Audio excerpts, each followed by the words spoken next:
मालिक, ओ मालिक। हाँ बोलो, क्या हुआ? क्यों इतना चिल्ला रहे हो? मालकिन, वो मुझे कुछ पैसे चाहिए थे। क्या पैसे? अभी तुझे पिछले हफ्ते पैसे दिए थे ना, फिर तुझे पैसे चाहिए? मालकिन, वो पैसे तो खर्च हो गए और अभी त्योहार भी आने वाला है तो मुझे नए कपड़े लेने हैं। अच्छा, तू भी अमीरों की तरह त्योहार मनाना चाहता है और तुझे भी नए कपड़े चाहिए? जी मालकिन। तू नौकर है, नौकर की तरह रहे, ज्यादा अमीरों की तरह बनने की मत सोच। और तुझे अभी पैसे नहीं मिलेंगे। नहीं मालकिन, ऐसा मत बोलिए। अगर मुझे आप ज्यादा नहीं तो कुछ बहुत ही पैसे दे दीजिए ताकि मैं भी अपना त्योहार मना सकूं। जाके काम कर, शाम को मालिक आएंगे, उनसे बात कर लेना। जी ठीक है, शाम को आता हूँ, मालिक से बता देना आप।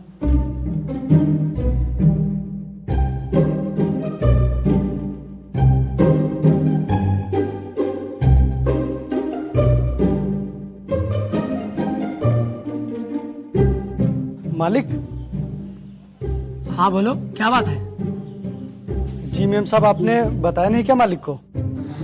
वो मैंने आपसे बताया था ना कि वो पैसे लेने आया था। अच्छा, पैसे लेने आए हो? जी मालिक। अच्छा ये बताओ, नहर वाले खेत का काम हो गया? हाँ मालिक, हो गया। वो बाग वाले का खेत का काम? हाँ हाँ मालिक, वो भी हो गया। और वो 2 बीघे वाले खेत के धान पिट गए? जी मालिक, अभी नहीं, वो काम बाकी है। और वो ताल के पास वाले खेत का काम हुआ है कि नहीं भी? जी मालिक, वो भी अभी बाकी है। काम चोर काम नहीं करता है और पैसे मांगने आ जाता है। काम याद नहीं रहता है, पैसे याद रहते हैं। चल जा, काम कर पहले। जी मालिक, मैं सारा काम कर दूंगा, लेकिन आप अभी मुझे कुछ रुपए दे दीजिए। वो त्योहार आने वाला है ना, तो मुझे कुछ कपड़े लेने हैं। तो त्योहार में नए कपड़े चाहिए? तो सुन, त्योहार सिर्फ अमीरों के लिए होते हैं, तुम जैसे गरीबों के लिए नहीं। तुम लोग सिर्फ काम करने के लिए बने हो। ये सुबह आया था और मुझसे ऊंची आवाज में बात कर रहा था और मुझसे पैसे मांग रहा था। अरे नहीं मालिक, ऐसा कुछ भी नहीं किया था मैंने। मालकिन, आप झूठ क्यों बोल रही हैं? मैंने तो आपसे ऊंची आवाज में कभी भी बात नहीं की। तू अब मेरी बीबी पर झूठ बोलने का इल्जाम लगा रहा है। चल जा, खेतों में जाके काम कर। जी मालिक।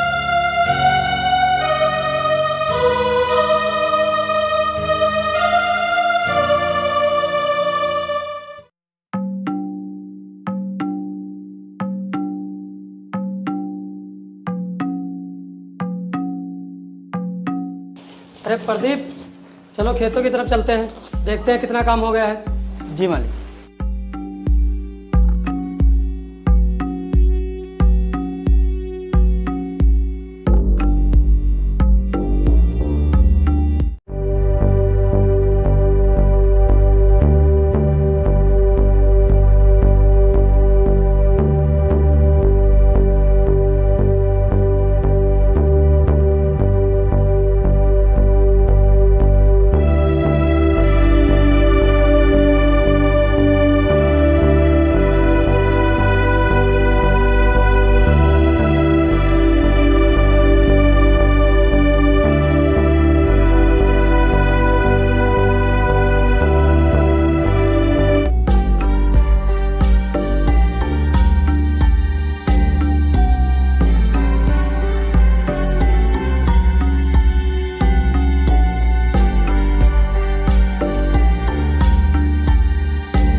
इतना सारा काम बाकी पड़ा है और तू बैठा बैठा आराम से पानी पी रहा है।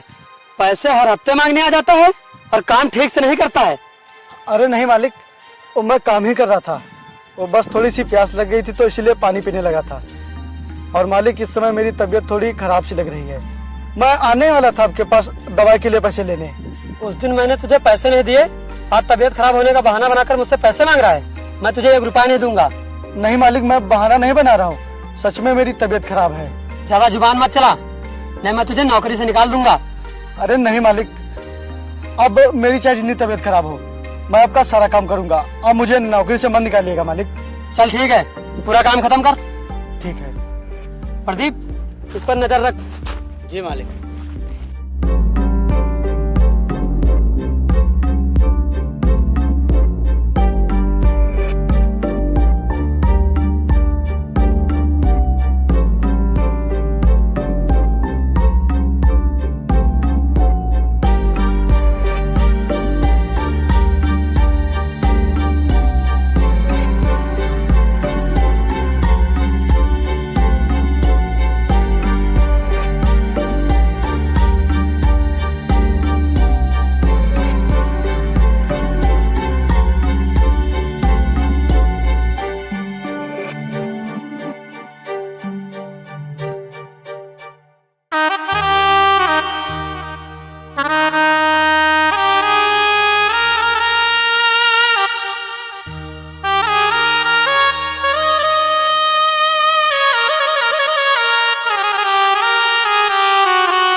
मालिक, वो विपिन खेतों में काम नहीं कर रहा है, वो लेटा सो रहा है। आने दो उसे शाम को।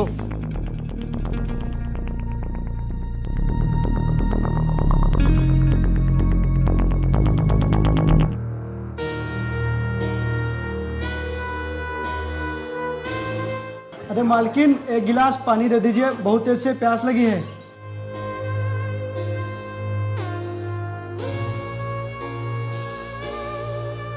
एक गिलास पानी नहीं, आज तुझे सारे काम से छुट्टी भी मिल जाएगी। जी मालिक, आप ये क्या कह रहे हैं? मैं सही कह रहा हूँ, और आज से मैं तुझे नौकरी से निकाल रहा हूँ। नहीं मालिक, ऐसा मत करिए। मेरा आप लोगों के सिवा और कोई भी नहीं है। मैं कहाँ जाऊंगा? मुझे नौकरी से मत निकालिए। अच्छा, अब माफी मांग रहा है। यहाँ से जाने के बाद खेतों में सोता रहता है, काम चोर कहीं का। नहीं मालिक, वो मेरी तबीयत खराब है, इसीलिए मैं थोड़ा आराम करने लग गया था। और मैंने आपसे दवाई लेने के लिए पैसे भी मांगे थे, लेकिन आपने पैसे दिए ही नहीं थे। तुझे हरदम पैसे चाहिए, मैं तुझे एक भी पैसा नहीं दूंगा। और निकल जा यहाँ से, और तू अब इस घर में नहीं रुकेगा। नहीं मालिक, ऐसा मत करिए मालिक। आज से मेरी चाहे जितनी तबीयत खराब हो, मैं आपका पूरा काम करूंगा, लेकिन मुझे इस घर से मत निकालिए मालिक। अब मुझे तेरी कोई जरूरत नहीं, निकल जा यहाँ से। प्रदीप, यहाँ आओ। जी मालिक। आज से सारा काम तुम संभालोगे। जी मालिक।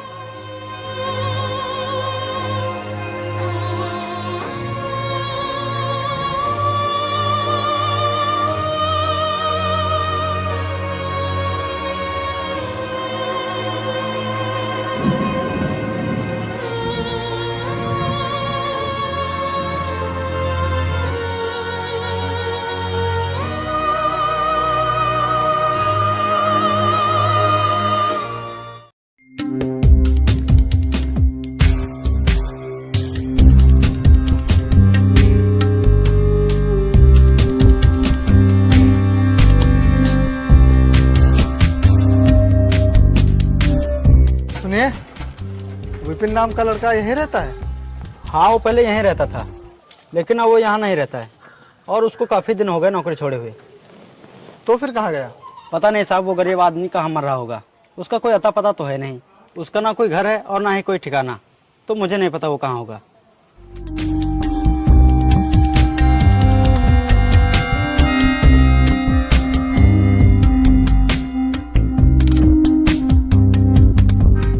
सुनिए, आप विपिन नाम के लड़के को जानते हैं?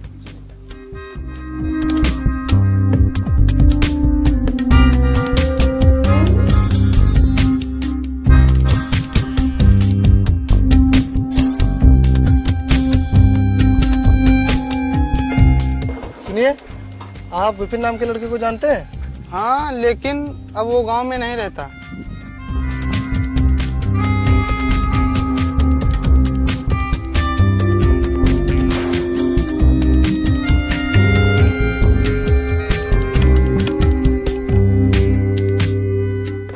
भाई, यहाँ कोई विपिन नाम का लड़का रहता है? हाँ, पहले तो रहता था, अब पता नहीं।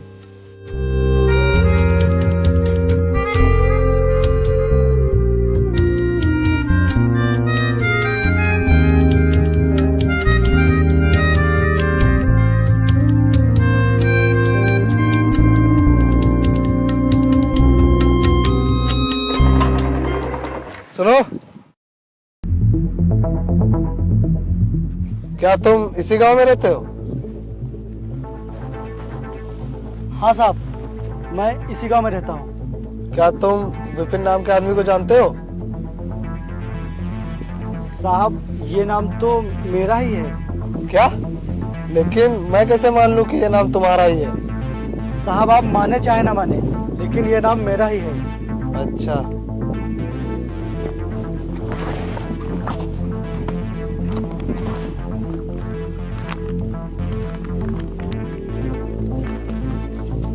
ये बताओ, तुम्हारे बाबा का क्या नाम है?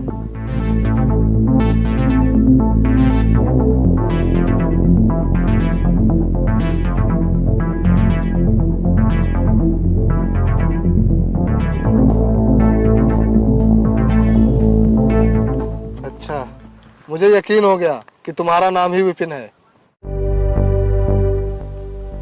तुमने अपनी कैसी हालत बना रखी है? मेरी तो ये हालत न जाने कब से है, लेकिन साहब आप मुझसे ये सब क्यों पूछ रहे हो? मैं तुम्हें सब कुछ डिटेल में बताता हूँ। चलो आओ बैठो मेरे साथ। ठीक है साहब।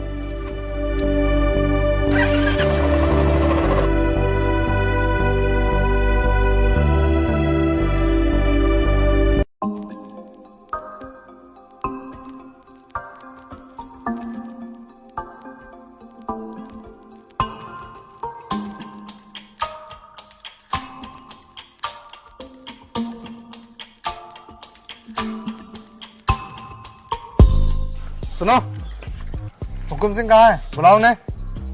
मालिक तो यहाँ नहीं है, वो तो खेतों की तरफ गए हैं। कितना समय लगेगा उन्हें आने में? अब उन्हें तो शाम हो जाएगी। चलो मुझे उनके पास ले चलो। ठीक है, चलिए।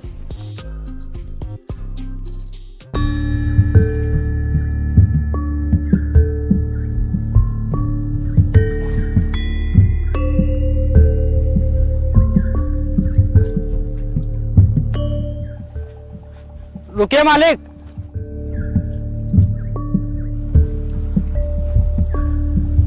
हाँ प्रदीप, क्या काम है? मालिक ये वकील साहब हैं और ये आपसे मिलना चाह रहे थे। हाँ वकील साहब, बताइए क्या काम है?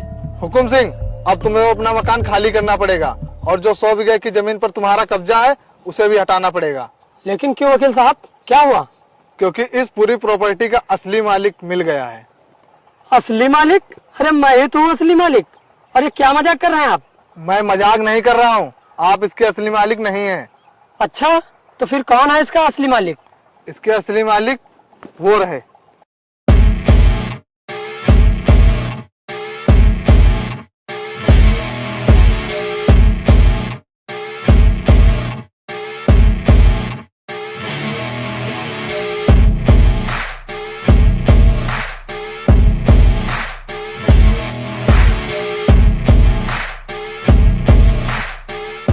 अरे वकील साहब, ये कैसा मजाक कर रहे हैं?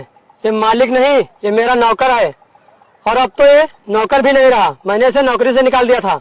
आपको अच्छी तरह से पता है कि इस प्रॉपर्टी का मालिक कौन है, बस आप झूठ बोल रहे हैं। क्योंकि इनके पिताजी मरने से पहले कोर्ट में स्टाम्प पेपर देकर गए थे, जिस पर साफ साफ लिखा है कि मेरा बेटा जब तक बालिग नहीं हो जाता तब तक मेरी सारी संपत्ति की देखभाल मेरा नौकर हुकुम सिंह करेगा और मेरे बेटे की भी देखभाल वही करेगा। और मेरा बेटा जैसे ही बालिग हो जाएगा तो मेरी सारी संपत्ति कानूनी तौर पर मेरे बेटे विपिन के नाम हो जाएगी।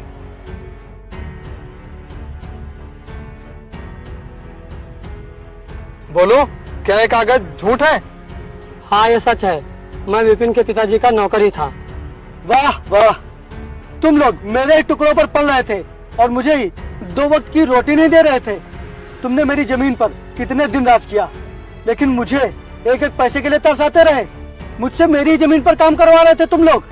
अगर तुम लोग चाहते तो ये बात मुझे कभी भी ना पता लगती, लेकिन किस्मत को कुछ और ही मंजूर था। तुम लोगों को तुम्हारा लालच ही ले डूबा। वो तो अच्छा हुआ कि मुझे वकील साहब मिल गए, नहीं तो तुम लोगों ने तो मेरे ही घर से मुझे निकाल दिया था। अब बोलो, अब तुम लोगों के साथ क्या किया जाए? तुम लोग घर से निकलोगे या फिर जेल जाओगे? विपिन हमें माफ कर दो, हमने ये सब लालच में आकर कर दिया। हाँ विपिन, हमें माफ कर दो, हमसे बहुत बड़ी गलती हो गई है। मैं तुम लोगों की तरह निर्दयी नहीं हूँ। आज से तुम दोनों इस झोपड़े में रहोगे, जहाँ पर पता नहीं मैंने कितनी रातें गुजारी हैं। और तुम ही दोनों आज से पूरे 100 बीघे की खेती अकेले करोगे। यही है तुम्हारी सजा।